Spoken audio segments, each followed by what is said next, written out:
죽음에 대해서 세 가지 자세를 갖고 있어요. 사람들은 첫 번째, 죽으면 끝이다.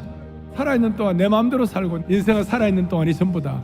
두 번째는 죽음이 수수께끼라고 생각하는 사람은 수수께끼에 대해서 사는 것이. 세 번째, 죽음 이후에 반드시 영원한 세계가 있다고 믿는 사람은 준비된 사람으로 믿음의 용사처럼 살 수가 있는 것이. 이 땅에 살면서 아무리 대단해도 죽음 이후에 영원한 세계에 대한 대책이 없는 사람이 어떻게 이 땅에서의 최선의 삶을 살아갈 수가 있겠습니까? 첫 번째 우리가 주제가 뭐냐? 아는 것. 우리는 아느니라. 마귀가 하는 일은 우리에게 두려움을 주고 상처를 주고 그 다음 영원한 형벌을 갖게 하고 우리를 고통 가운데서 온갖 더러움 속에 살게 하는 것이 마귀의 목표예요.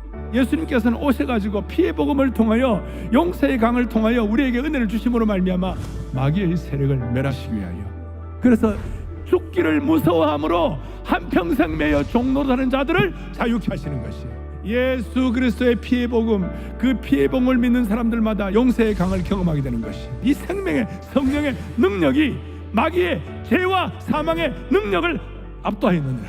성도에게의 죽음은 영광의 궁전에 입성하는 것이요, 하나님께 올라가는 불마차가 되는 것이고, 독수리의 날개가 되는 것이고, 천국의 항구문에 들어가는 통로가 되는 것을 확실히 아는 것이. 두 번째로 아는 것은 땅에 있는 장막집과 하늘에 있는 영원한 집이 대조가 되는 것입니다. 땅에 있는 장막집을 우리의 육신의 몸이라고 해도 과언이 아니에요. 육신의 몸의 특징은 무너지는 것입니다. 더 중요한 것은 하늘에 있는 영원한 집이 우리에게 예비되어 있는 것을 아는 것이다. 재림의 그 순간 우리의 몸은 예수님처럼 부활의 몸으로 순식간에 변화될 줄로 믿습니다.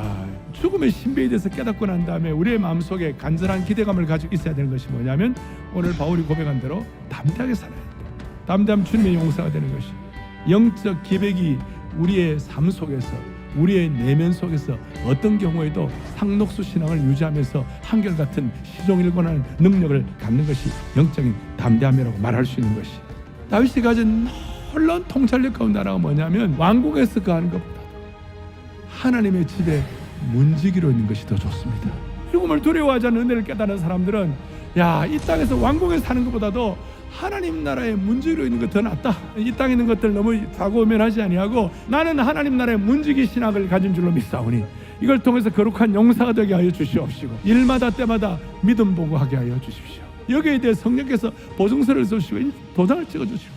담담을 가진 사람의 나타난 특징은 9절에 내가 몸으로 있든지 떠나든지 주를 기쁘시게 하는 자가 되기를 힘씁니다. 구원받은 자는 상급 심판을 잘 받을 수 있도록 은혜로 준비하는 하나님의 백성이 되는 것이에요. 그래서 이 상급은 은혜 받은 자에게 나오는 자연스러운 행위가 되어야만 하는 것이. 뭔가를 열심히 준비하면 그날이 와도 두렵지가 않는 것이죠. 늘 마음속에 다짐이 되고 현장을 보고 좀 도전받고 그런 게 없을까? 앞으로 양평 사랑의 동산은 죽은 자의 고귀한 삶을 통하여 산자의 영혼을 깨우치는 장소가 될 것이다. 하나님의 자녀들은 고향은 다르지만, 아멘, 우리는 아픔을 경험하고 사랑하는 가족이 떠날 때 눈물이 납니다.